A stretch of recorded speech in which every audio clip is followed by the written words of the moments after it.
আজ একটু কানে হেডফোনটা লাগিয়ে নিন, নয়তো ভেতরের কথাগুলো বাইরে চলে আসবে। এমন কিছু কথা যা হয়তো আপনার মনের কোনো কোণে চিরকাল লুকিয়েছিল, অথবা যা আপনার পাশের মানুষটার মনের গোপন অন্ধকারকে হঠাৎ এক ঝলকে আলোকিত করে দেবে। আমার নাম নন্দিনী, বাড়ি আমার নদিয়াতে। এখানকার শান্ত গ্রাম্য জীবন, সরু মেঠো পথ আর বয়ে চলা জল, সবকিছুতেই কেমন যেন একটা স্নিগ্ধতা মিশে আছে।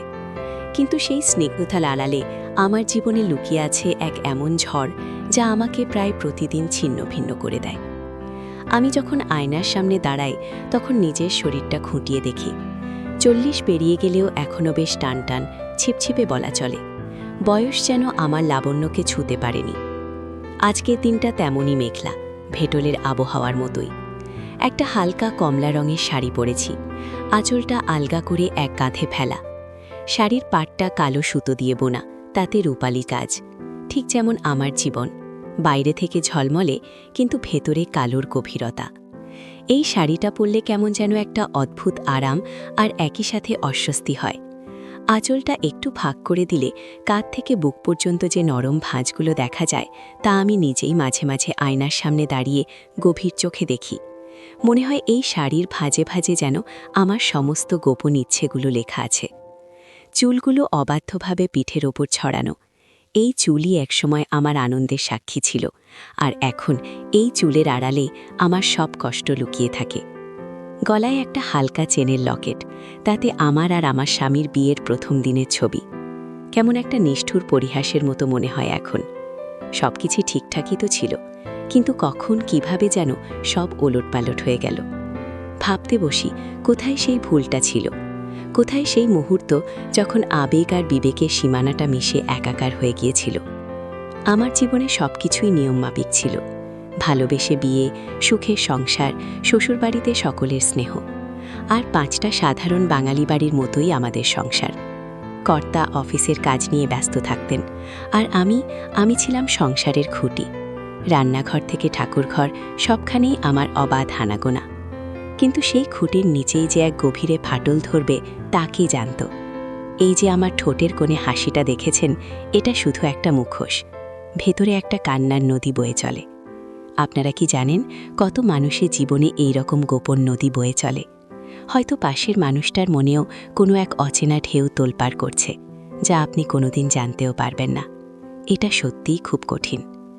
এই কথাগুলো আমি এতদিন কাউকে বলতে পারিনি, বুকের ভেতর পাথর হয়ে চেপে বসেছিল। কিন্তু আজ আমার মনে হলো বলাটা দরকার। হয়তো আমার এই গল্প শুনে কেউ সাহস পাবে, কেউ পথ খুঁজে পাবে, অথবা কেউ সতর্ক হবে। যদি গল্পটা ভালো লাগে তাহলে চ্যানেলটা সাবস্ক্রাইব করতে ভুলবেন না। আপনার সাপোর্ট আমাকে এগিয়ে যেতে সাহায্য করবে। আমার স্বামী রঞ্জন দা ভালো মানুষ, তবে একটু কর্মব্যস্ত। সকাল হলেই অফিস, ফিরতে ফিরতে রাত। সপ্তাহের 5 দিন একই রুটিন। বাকি 2 দিনও হয়তো কোনো অফিসের কাজ নেই, বাড়িতে ব্যস্ত। আমি একা পড়তাম খুব। এই একাকিত্বই হয়তো আমাদের জীবনের সেই ফাটল তৈরি করে দিয়েছিল। রঞ্জনদার ছোট ভাই সায়ন বয়সে আমার থেকে বছর 4 ছোট। তখন সবে কলেজে ভর্তি হয়েছে। লম্বায় রঞ্জনদার মতোই, কিন্তু চেহারাটা আরও সুঠাম, আর চোখে কেমন একটা দুষ্টুমি ভরা চাউনি। প্রথম প্রথম ওর সাথে স্বাভাবিক দেবর ভাবী সম্পর্কই ছিল। ও আমাকে বৌদি বলে ডাকত, আমি ওকে সায়ন বলতাম। কিন্তু এই ডাকগুলোই কখন যেন কেমন অদ্ভুত এক গভীরতা পেতে শুরু করলো, তা আমি নিজেও বুঝতে পারিনি। শুরুটা খুব সাধারণ ছিল।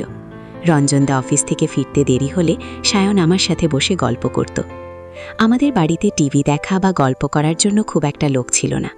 শ্বশুর শাশুড়ি ঠাকুরের নাম জপ করতে বা বিকেলে পাড়ার অন্য মহিলাদের সাথে গল্প করতে ব্যস্ত থাকতেন। আমিও দিনের বেশিরভাগ সময় একা থাকতাম। তখন সায়নই ছিল আমার একমাত্র সঙ্গী। ও যখন কলেজের গল্প বলতো, বন্ধুদের কথা বলতো, তখন আমি মুক্ত হয়ে শুনতাম। ও খুব ভালো গিটার বাজাতো। অনেক সন্ধ্যায় যখন বাইরের আকাশটা কালো হয়ে যেত আর ঘরের ভেতরে টিমটিমি আলো জ্বলত, সায়ন গিটার নিয়ে বসত। ওর আঙুলের ছোঁয়ায় তারগুলো জীবন্ত হয়ে উঠত, আর সেই সুরগুলো যেন আমার একাকী আত্মাকে ছুঁয়ে যেত। গানের তালে তালে আমি মাঝে মাঝে আনমনে ওর দিকে তাকিয়ে থাকতাম। আর ও হয়তো সুরের জাদুতে বুঁদ হয়ে যেত, অথবা হয়তো আমার এই তাকিয়ে থাকাটাও উপভোগ করত। ওর চোখ দুটো মাঝে মাঝে এমনভাবে আমার দিকে তাকাতো যেন অনেক গভীর কোনো কথা বলতে চায়। সেই দৃষ্টিতে কি ছিল তা আমি তখনও ধরতে পারিনি। আমার মনে আছে একবার আমার খুব জ্বর হয়েছিল। রঞ্জনদা তখন অফিসের কাজে বাইরে গিয়েছিল, বাড়িতে আর কেউ ছিল না।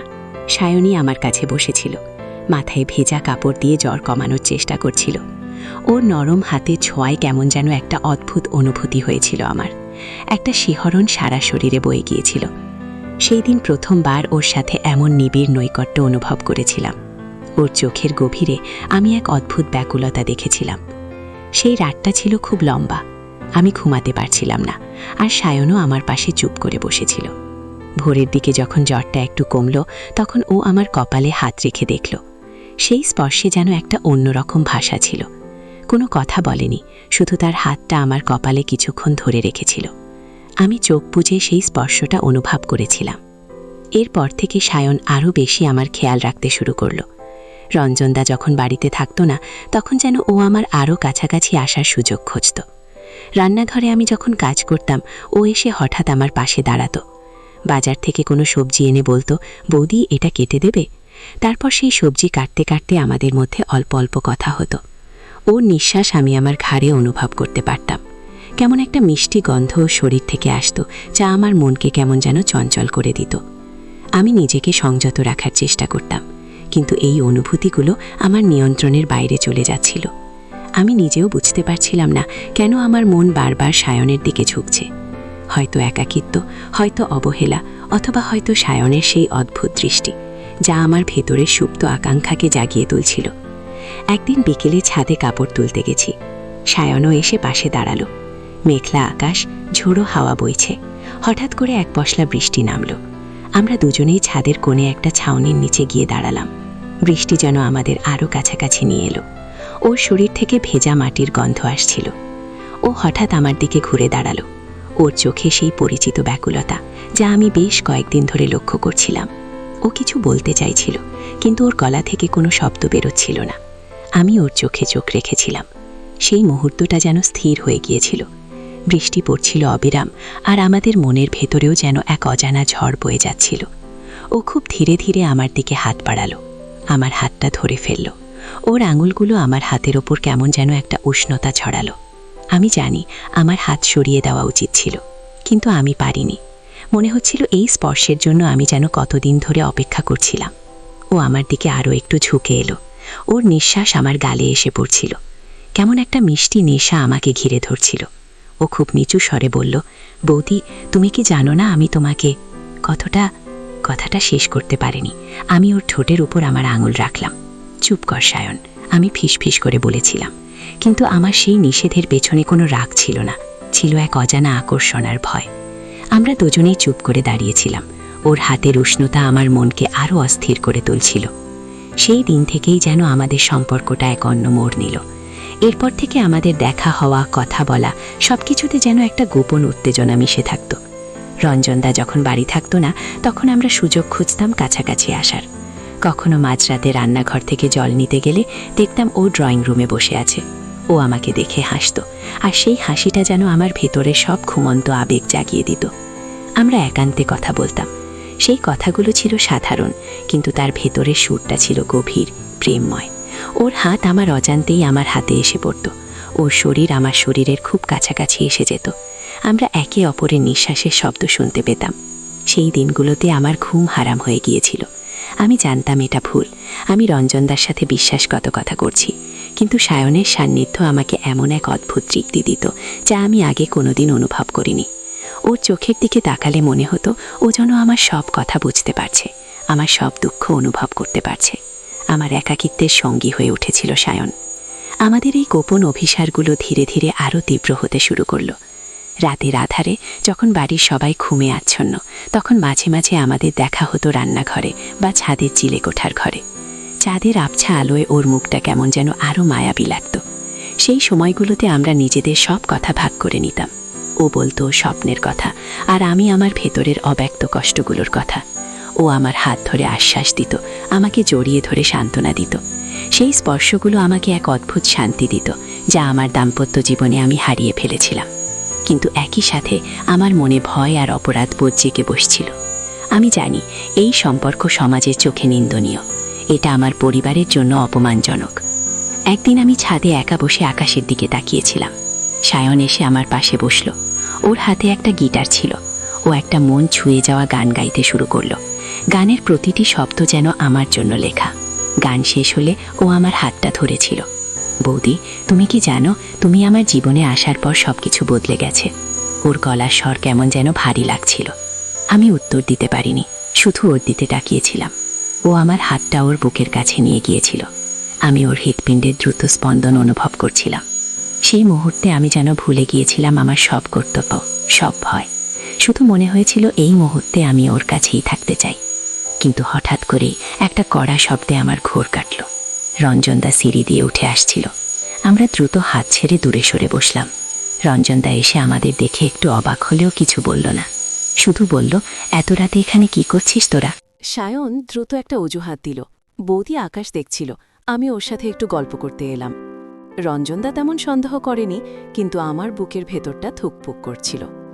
সেই রাত থেকে আমি আর সায়ন দুজনেই বুঝতে পারছিলাম আমাদের এই গোপন খেলা আর বেশি দিন চলবে না। সমাজের চোখে আমরা অপরাধী, আর রঞ্জনদার সরল বিশ্বাসকে আমরা প্রতিনিয়ত ঠকাচ্ছিলাম। এই সম্পর্কটা যত গভীর হচ্ছিল, ততই আমার ভেতরের অপরাধবোধ বাড়ছিল। সায়নও যেন কেমন অস্থির হয়ে উঠছিল। ও আমাকে হারাতে চায়নি, আমিও ওকে ছেড়ে থাকতে পারছিলাম না। কিন্তু আমাদের এই লোকানো আকর্ষণ আমাদের নিজেদেরকেও এক অন্ধকারে ঠেলে দিচ্ছিল। আমি ওর চোখে একই যন্ত্রণা দেখেছিলাম। আমরা দুজনেই এই গভীর সম্পর্কের জালে জড়িয়ে পড়েছিলাম, যার থেকে বেরোনোর পথ খুঁজে পাচ্ছিলাম না। সেই দিন থেকে আমি নিজেকে সায়নের থেকে দূরে সরিয়ে রাখতে শুরু করলাম। ওর সাথে দেখা করা, কথা বলা কমিয়ে দিলাম। ও কষ্ট পেত, আমিও ওর কষ্ট দেখে ভেতরে ভেতরে ভেঙে পড়তাম। কিন্তু আমি জানতাম এই দূরত্ব তৈরি করাটা খুব জরুরি, আমাদের জীবনকে বাঁচানোর জন্য, পরিবারের সম্মান বাঁচানোর জন্য এটাই একমাত্র পথ। ও অনেকবার আমার কাছে এসে কথা বলার চেষ্টা করত, কিন্তু আমি ওর থেকে মুখ ফিরিয়ে নিতাম। আমার চোখ দিয়ে জল ঝরত, কিন্তু আমি ওকে বুঝতে দিতে চাইনি। এই কষ্ট আমাকে পুড়িয়ে ছাই করে দিচ্ছিল, তবুও আমি স্থির ছিলাম। এই যে এত কথা বললাম আপনাদের, এর পেছনে একটা কারণ আছে। আমাদের জীবনে অনেক সময় এমন কিছু মুহূর্ত আসে যখন আবেগ আমাদের বিবেকের ওপর জয়লাভ করে। সমাজের সীমারেখা পেরিয়ে আমরা এমন সম্পর্কে জড়িয়ে পড়ি যা হয়তো ক্ষণিকের জন্য আনন্দ দেয়, কিন্তু দীর্ঘমেয়াদে আমাদের জীবনকে অন্ধকারে ঠেলে দেয়। এই গোপন আকর্ষণগুলো হয়তো খুব শক্তিশালী হয়, কিন্তু এদের পরিণাম হয় খুব ভয়াবহ। আমার গল্প হয়তো আপনাদের চোখ খুলে দেবে। আমি জানি ভালোবাসা সুন্দর, কিন্তু সেই ভালোবাসা যদি অন্যের ক্ষতি করে, পরিবারের সম্মানহানি করে, তাহলে সেই ভালোবাসা বিষাক্ত হয়ে ওঠে। নিজের আবেগ আর আকাঙ্ক্ষাকে নিয়ন্ত্রণ করা খুব জরুরি। জীবনের পথে চলার সময় নিজেকে সংযত রাখতে শিখুন। ক্ষণিকের মোহ বা দুর্বলতার সুযোগ নিয়ে কোনো ভুল সিদ্ধান্ত যেন আপনার বা আপনার ভালোবাসার মানুষের জীবনকে তছনছ করে না দেয়। নিজের ভেতরের এই লোকানো আবেগগুলোকে সামলানোই আসল শক্তি। শান্তিতে থাকাটা দামি, ক্ষণিকের ভুল পদক্ষেপের কারণে সেই শান্তি যেন হারিয়ে না যায়। মনে রাখবেন, সম্পর্কের মূল্য শুধু তার গভীরতায় নয়, তার সততায়ও।